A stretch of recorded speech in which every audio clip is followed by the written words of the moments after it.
चलिए हो जाएगा। सबसे पहले अब हम प्राणायामों के बारे में बताते हैं। आसन करते हैं हम लोग, सूक्ष्म व्यायाम प्राणायाम करते हैं, और जो आसनों से तो बेनिफिट होता ही होता है, जो होना है जितना होता है आपको मालूम है, पर जो प्राणायामों से 80% का बेनिफिट मिलता है हमें, 80%, और मैं कहती हूँ 80% से ज़्यादा का मिलता है, 99 100% ही मैं बोलूँगी, इसमें इतनी पावर है। प्राणायाम में सबसे पहले क्या करते हैं, आप अगर चलो ज़्यादा नहीं कर सकते, आप अनुलोम विलोम कपालभाति पे फोकस करें तो आपको देखिए सारी समस्या आपकी सोल्व हो जाएगी। प्राणायाम में सबसे पहले हम करते हैं भस्त्रिका। भस्त्रिका करने का तरीका ये है कि सबसे पहले जो बीपी वाले हैं वो स्लो स्पीड में करेंगे, और जो हाई वाले मतलब, और जो लो वाले हैं वो फास्ट कर सकते हैं। भस्त्रिका गर्मियों में कम करी जाती है, सर्दियों में ज़्यादा करी जाती है, क्योंकि इसके द्वारा हमारे शरीर में हीट पैदा होती है। भस्त्रिका के द्वारा हमारे सारी नस नाड़ियाँ शुद्ध हो जाती है। टीबी, कैंसर, ब्लॉकेज, किसी भी तरह की कोई गांठ है, सारे चीज़ें निकल जाती है। और इसके लिए ऐसा नहीं है कि आपको खाली पेट होना, भरे पेट भी इसको कर सकते हो, और जब मर्जी कर सकते हो। सर्दियों में आपको सर्दी लग रही तो आप लो भस्त्रिका कर दो, चट के आपकी गर्मी दूर जाएगी। भस्त्रिका कैसे करनी है, सामने ऐसे सोचना है कि एक पेड़ लगा हुआ है, उसके अंदर एनर्जी है, सकारात्मक भाव है, तो उसको हम जो ऐसे हाथ लेंगे, सांस भरेंगे, तो ये सोचना है हमने वो एनर्जी और सकारात्मक सोच लिया है, और जब हम छोड़ेंगे तो ये भाव रखना है कि हमने नकारात्मक सोच को निकाला है और अपने शरीर में से बीमारियों को निकाला। तो ये हो गया। मैं सिर्फ बताऊंगी क्योंकि भस्त्रिका मैं कराई चुकी हूँ, तो एक दो स्टेप कराई देती हूँ, ऐसे ऐसे करके, ऐसे ऐसे इस तरीके से जो मैंने कराया। बहुत से लोग इस तरीके से करते हैं, स्लो, फास्ट, फिर फास्ट, सबका अपने अपने तरीके हैं, पर सबका ही सही है, ठीक है। अब ये भस्त्रिका हो गया। इसके बाद आती है प्राणायाम की सीक्वेंस बता रही हूँ जिस तरीके से करा जाता है। इसके बाद करा जाता है कपालभाति। कमर गर्दन करनी होती है सीधी, ध्यान लगाना होता है आगे चक्र पर, और इसमें हमें ऐसा महसूस करना है कि सामने कैंडल रखी है, नाक से हमें कैंडल को बुझाना, मुंह से नहीं बुझाना है, तो वो क्रिया रखनी है। अगर ऐसे भी समझ नहीं आ रहा तो आप समझना कि हम नाक निकाल रहे हैं, ठीक है। और इसमें हमें सांसों को छोड़ने पे ध्यान देना है, सांसों को लेना नहीं है। इसके द्वारा क्या है, हमारा खाली पेट करना होता है इसको। कमर गर्दन सीधी होनी है, और जो लोग बैठ कर नहीं कर सकते वो लेट भी सकते हैं, और चेयर पर बैठकर भी कर सकते हैं बस। और इसको पीरियड वाले नहीं करेंगे, और अल्सर वाला नहीं करेगा, किसी का कोई ऑपरेशन हुआ है वो नहीं करेगा, प्रेग्नेंट लेडीज नहीं करेगी, अल्सर वाले नहीं करेंगे। तो कपालभाति कैसे है,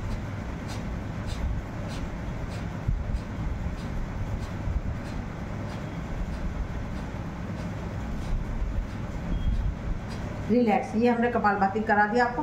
अब इसके बाद क्या होता है, सीक्वेंस है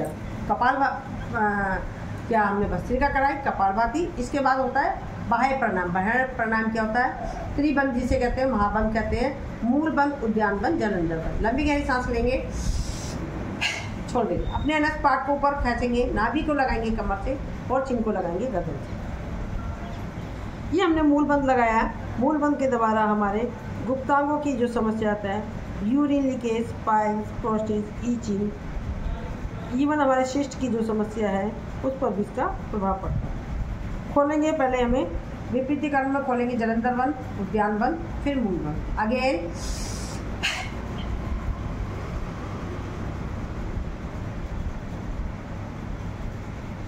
रिलैक्स, ये हमने करा दिया आपको, 2 आवृत्ति करा रही हूँ। और उद्यान बंध के द्वारा पेट के समस्त रोग दूर होंगे, और जलंधर बंध के द्वारा हमारे गले के जितने भी विकार होते हैं, साथ में हमारे खांसी जुकाम की समस्या होते हैं, सीने में बलगम जमा होता है, वो दूर होता है। ये हमने बता दी। अब इसके बाद करा जाता है अग्निसार क्रिया। अभी मैं मूल बंध के साथ ही एक चीज़ और एक्स्ट्रा बता रही हूँ।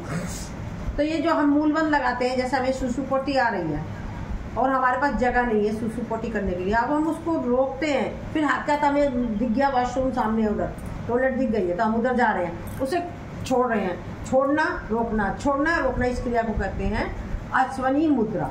अश्वनी मुद्रा होती है, जो लेडीज़ करती है तो वो सहजोली होती है, जेंट्स लोग करते हैं तो ये होती है बरजोली। तो इसके द्वारा भी हमारी गुप्तांगों की सारी समस्याएं सोल्व होती है। तो अब हम किसके बात करेंगे, अग्निसार क्रिया। ये क्रिया एक प्राणायाम नहीं है, इसमें लंबी गहरी सांस लेंगे, छोड़ेंगे, पेट को आगे पीछे ऊपर नीचे करेंगे,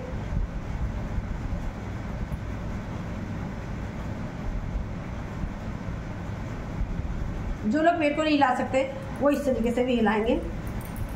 इसके द्वारा जैसे कि हम अपने फिजिकल वर्क कर लेते हैं, फिजिकल एक्टिविटीज़ कर लेते हैं, अंदर के पार्ट्स की हमारी एक्सरसाइज नहीं हो पाती है, तो हम इसको अग्निसार के द्वारा करते हैं।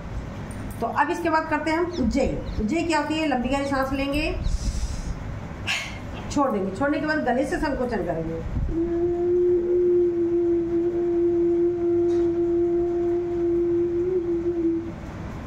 लगाएंगे जलंधर बंद, सर्वाइकल वाला नहीं लगाएगा, बीपी वाला किसी भी तरह का कोई बंद नहीं लगाएगा।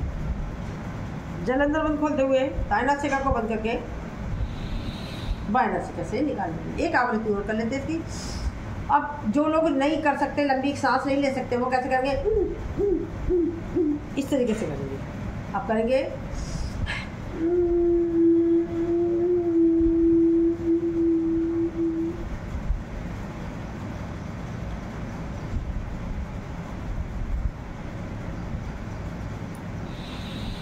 दाएं नासिका को बंद करके बाएं नासिका से निकाल दें। हाथों को करेंगे ना, गले की करेंगे मसाज, जो सलाइवा बन गया उसको हम मुंह में ले लेंगे। अब इसके बाद आती है अनुलोम विलोम। अनुलोम विलोम में बाएं नासिका को दाएं नासिका को बंद करके बाएं से सांस लेंगे, दाएं से निकालेंगे, फिर दाएं से सांस लेंगे, जहाँ से छोड़ी वहीं से दोबारा लेंगे, बाएं से निकालेंगे। और हमारे को ये वायु मुद्रा बनानी है और इस तरीके से करते रहना है। ठीक है, करते कर लेते हैं तो थोड़ी सी चलो।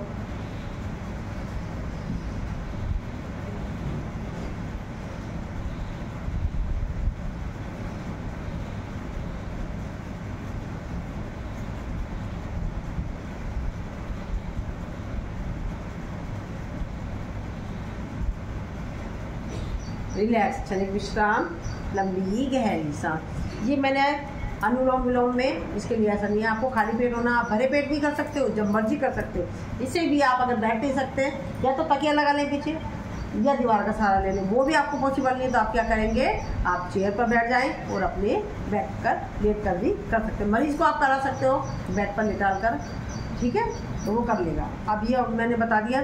अब इसी में आ जाता है हमारे को जिन लोगों को बीपी हाई रहता है, बीपी हाई रहता है तो वो क्या करेंगे? ये चंद्रभेदी प्राणायाम करेंगे। बाएं नासिका से सांस लेंगे, दाएं से निकालेंगे, बाएं से लेंगे, दाएं से निकालेंगे, बाएं से लेंगे, यही क्रिया करेंगे। तो इसी मतलब सर्दियों में अब गर्मी आ रही है तो हमें चंद्रभेदी प्राणायाम करना चाहिए। मैं कराती हूँ अपने ग्रुप में चंद्रभेदी प्राणायाम, अनुलोम विलोम छोड़कर चंद्रभेदी प्राणायाम कराती हूँ। अब हमको जिन लोगों का बीपी हाई हो गया, अब जिन लोगों का बीपी लो रहता है, तो ये अब हम दाएं नासिका से सांस लेंगे, बाएं से निकाल देंगे, दाएं से लेंगे, बाएं से निकाल देंगे, दाएं से लेंगे, बाएं से निकाल देंगे। ये मैंने एक्स्ट्रा बताया है आपको। अब इसके बाद आपको कुंभक लगाना है। तो अगर हम कुंभक लगाते हैं तो कुंभक इसलिए नहीं लगवाई जाती है आप लोगों से, अनुलोम विलोम इसलिए कराया जाता है क्योंकि हम मान लो हम कराते कराते हम भूल जाते हैं और या आप ही भूल गए तो आपको कोई परेशानी हो सकती है। क्योंकि बीपी वाला अगर बैठा है, हमें क्या मालूम, कोई बीपी वाला बैठा है तो उसको परेशानी हो सकती है, तो इसलिए कुंभक नहीं लगवाया। अब हम सांस को लेते हैं काउंटिंग के साथ। 4 की काउंटिंग में लिया हमने और 4 की काउंटिंग में रोका, लिया हमने, रोका, कुंभक लगाया, अंत कुंभक, 4 की काउंटिंग में छोड़ा, बाह्य कुंभक लगाया 4 की काउंटिंग तक की, फिर लिया, फिर 4 की काउंटिंग में छोड़ा। यही क्रिया करते रहेंगे तो ये होता है कुंभक, अंतर कुंभक, बाह्य कुंभक। सांस को रोकते हैं ना, बहुत ज़्यादा बेनिफिट करता है, वो 100% देता हमें, पर करवाते हम इसलिए नहीं है क्योंकि हमारा हम भूल गए, हम कराना भूल गए या आप भी करना भूल गए तो एकदम से आपको कोई परेशानी हो जाएगी, तो इसलिए नहीं कराया कि ये मैंने आपको अनुलोम विलोम इससे रिलेटेड सारी बता दी। अब हम आते हैं भ्रामरी पर। भ्रामरी में 2 उंगली आँख पर रखेंगे, फोरहेड पे रखेंगे, नाक पर रखेंगे और अंगूठी से कान का उठा हुआ हिस्से को दबाएंगे और नाक से गुंजन करेंगे।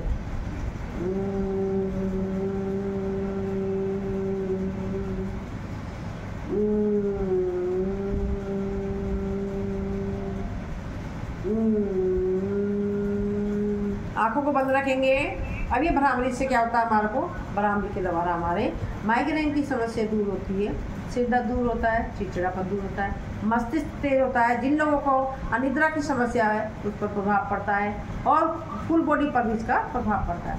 अब इसके बाद हम आंखों को बंद रखेंगे, करेंगे उद्गीत। उद्गीत में हम ज्ञान मुद्रा बनाएंगे, अंगूठे से रखेंगे, तर्जनी उंगली को पकड़ेंगे, टच करेंगे, कमर गर्दन रखेंगे सीधी और करेंगे ओम का उच्चारण।